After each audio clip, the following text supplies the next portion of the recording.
Hey guys, your host Robert Taylor from Wonderscape Creations. Still trying to get used to saying that. Uh, Here to announce my awesome, amazing material. Now, obviously, right now it doesn't look all that great because there's only two separate materials there, although it looks like there's a third here.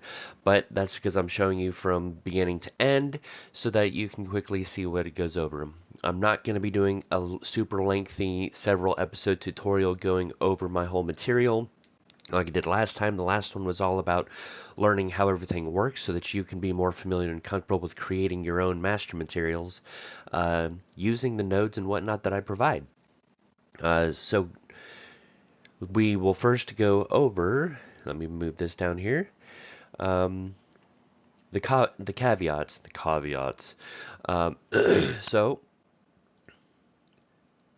as you can see here, we have grass nodes set up for those that really wanted it. I had several people asking about it, not sure how to set it up.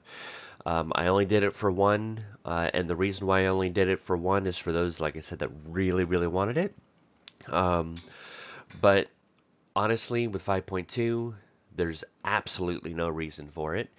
Um, and if you don't have 5.2 from my previous point outs, it's kind of pointless with the exception of grass because you cannot get a physical collision out of it and it has no benefit outside of filling the world. Um, it also doesn't know where other static meshes are very well anyways, if it really does, because you can see those bits of grass waving out of rocks or trees or other things, which removes you from realism. So, I do have this here. I will show it off in the map as soon as I have the layers down so that you can see it. Physical materials.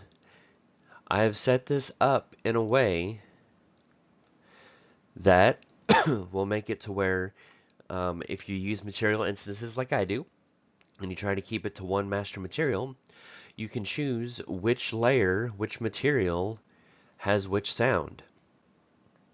So you need to make sure that you, whoops, think and consider that when you're setting it all up. It's quite complex uh, in the fact that it's helping you choose with each material instance which sound you want for each material layer. So with that, the other thing that you need to know about the physical materials, all I did was set it up for you in the landscape material. That's all I did. Uh, there are two other things that you still need to do. The first one is in your animation montages, you set up notifies for your the traces that are checking to see what the player is stepping on.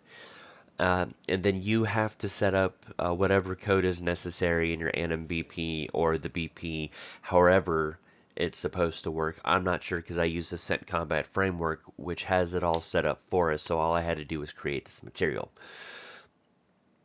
Once you do that, it's important to note for those that are on this trail, um, Matt Asplund from YouTube goes over it. I shared it in the last video, uh, but obviously make sure you remember that in the project settings and in physics, you come all the way down here and you need to set up, uh, name it however you need to name it. They do not need to be the same name as is right here.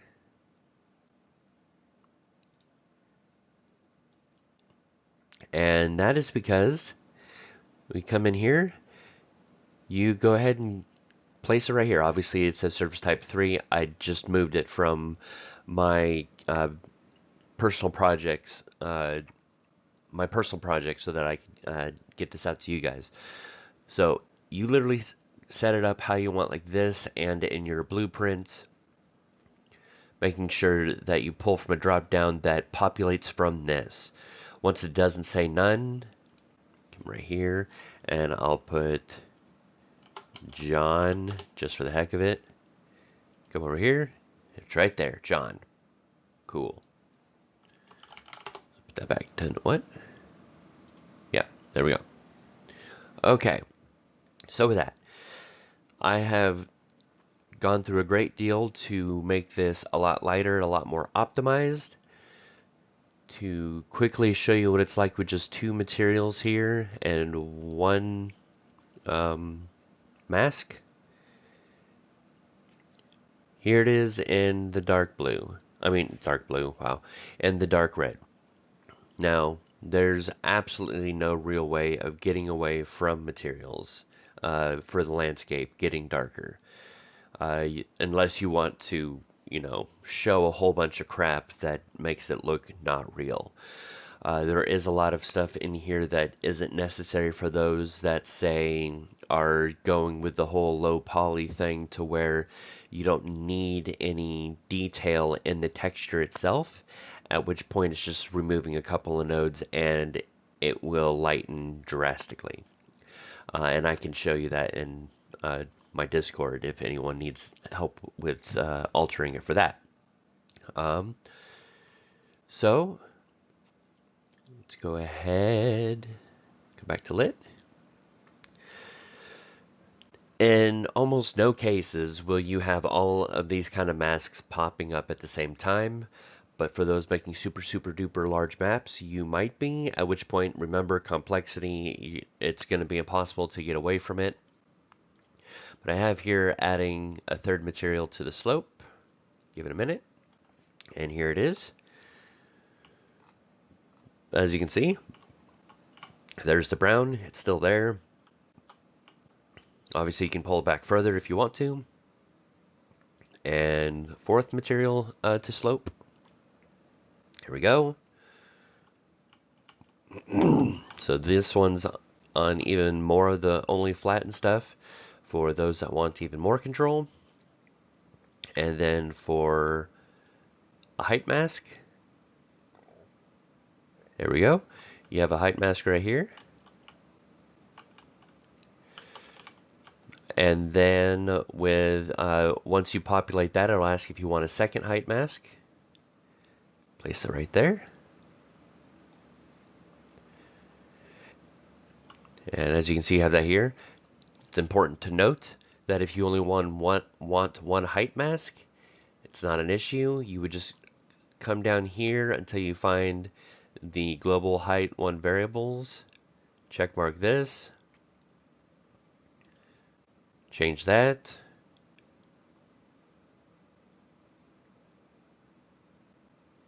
And once it decides to load, it's now going down instead of up. That way you can have two that are based off of height going up or down, whichever.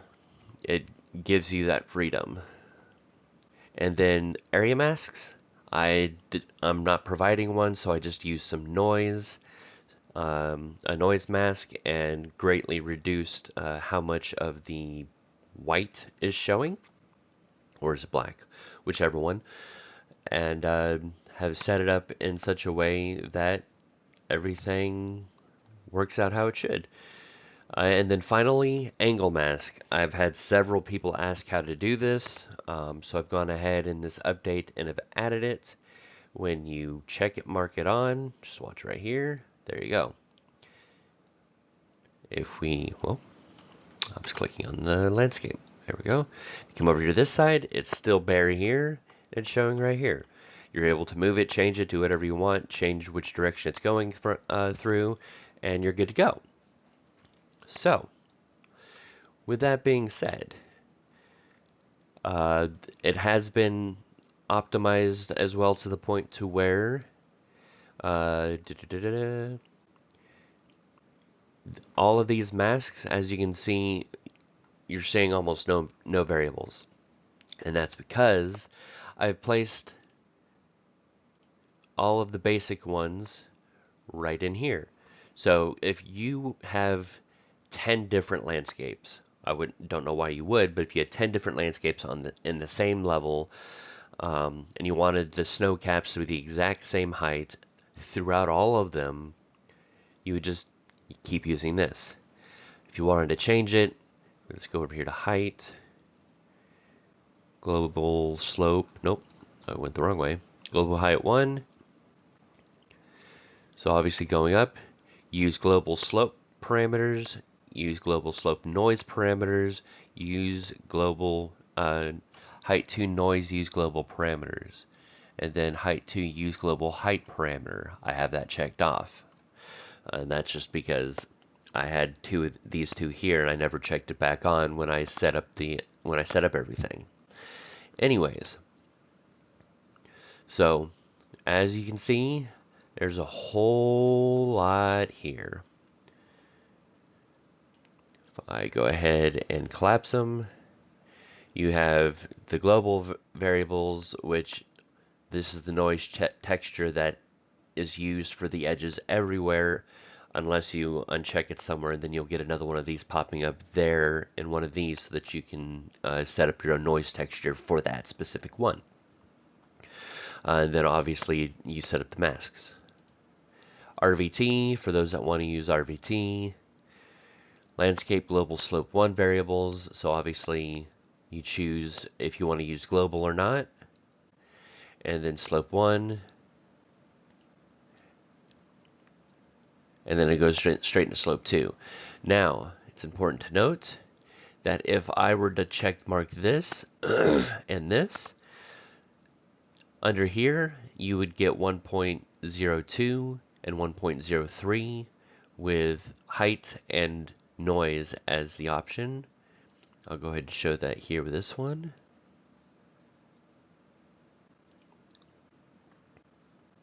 Sorry, it's for some reason a lot slower in this project than it is in mine. Collapse all. And now you can see right here, procedural slope 1 height has now shown up. And you have the additional variables there. It helps keep everything minimal when you don't need, that way you have two places to go to take care of stuff when you don't want to have a crap ton here, because like I said, there's a lot here. You don't have to use my material. I will point out how to do the nodes quickly at the very end, but we are going to continue.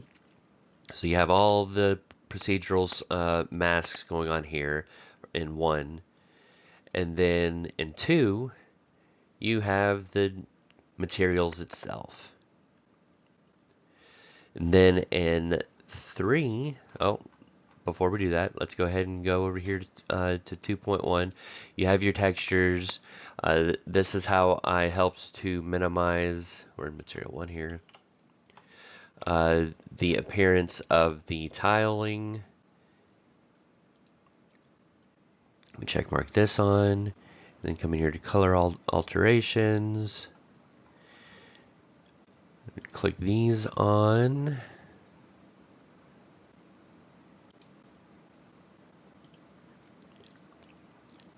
Now, come over here. Come on, be done. Thank you.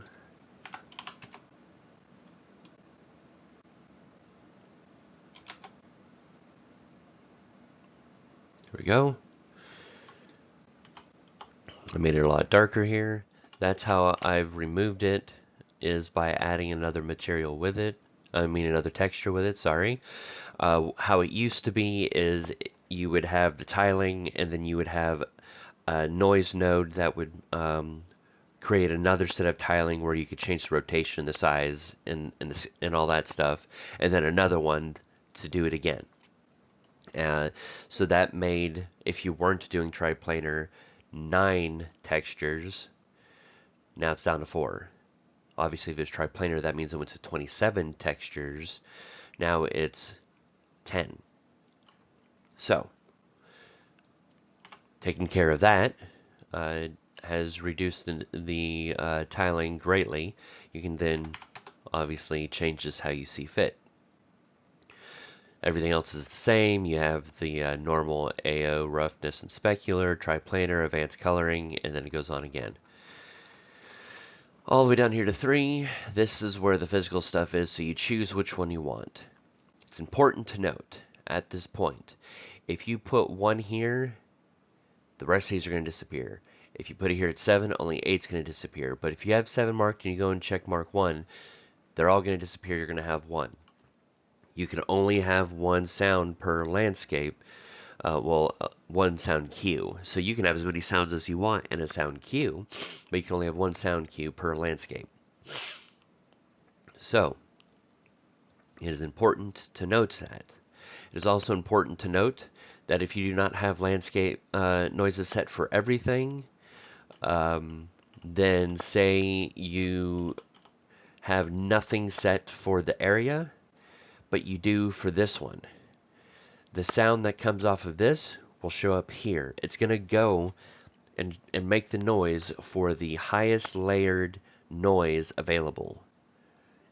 It's hard to explain. That's the best that I can do to explain that. A lot of people have had a hard time with physical materials. And then 4.0 grass types. So I'm going to go ahead and put this on slope 2. Just to show it working.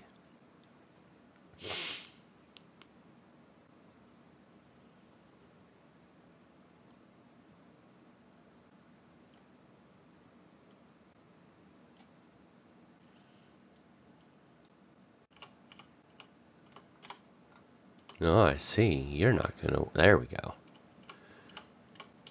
I think it's because it's a very large map. That very well may be it.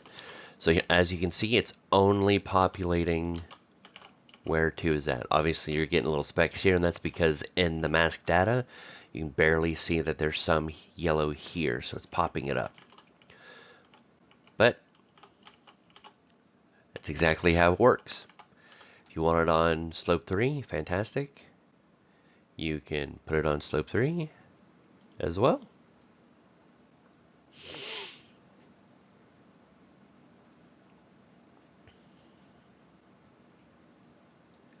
Give it a second to populate everything, like it did before. It'll now populate on this and on this. Stops at the masks. And that's populating it. Now, obviously, for those that want it when they're painting too, I also have it for showing how to add it to a paint layer for those that wish to have it as such.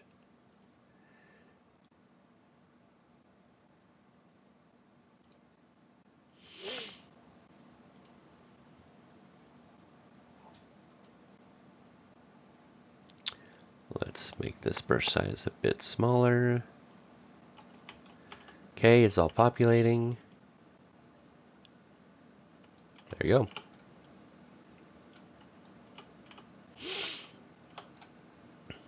And that, ladies and gentlemen, is how that works.